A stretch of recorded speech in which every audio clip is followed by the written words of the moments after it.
But first, as the state Senate continues the audit of the Maricopa County election from last November, the original plan was for it to be done at the Veterans Memorial Coliseum by May 14th. A firm called Cyber Ninjas is conducting a hand count of all 2.1 million ballots cast in the November election. It started last week.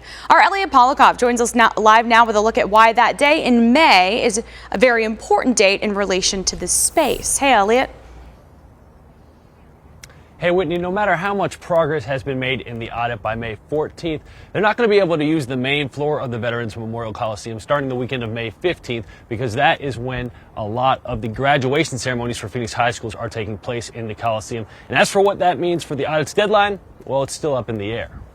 We have to be away for a few days. We could come back right after that for as long as we need. That's Senate Audit Liaison Ken Bennett on the status of the Maricopa County audit, acknowledging that these graduation ceremonies are happening, but so is the audit. If we're not done, there's other parts of the Coliseum where we can move to temporarily and keep right on going if we have to.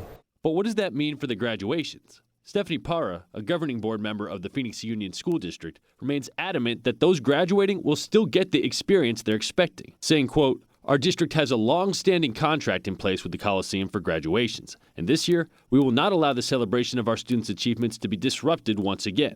Our students, their families, and our educators deserve to be honored for enduring and preserving during the most challenging of times." Whether the audit is temporarily halted or moved to another location in the Coliseum, the plan is for the recount to pick up speed when it resumes tomorrow. Right now there are 2 5-hour shifts a day and considering a third. Okay. And fourth if necessary. If we go to 3 shifts instead of 2, we will have magnified our capacity just exponentially. Arizona Capital Times reporter Dylan Rosenblatt spoke with our political editor Dennis Welch during this week's Politics Unplugged. He tells us he isn't confident that additional shifts for ballot counters will mean the audit will be completed in the next couple of weeks. Without knowing how many ballots they've actually counted to this point, we honestly don't know, and it doesn't seem like they'll be able to count all 2.1 million ballots by the time they have to leave the venue.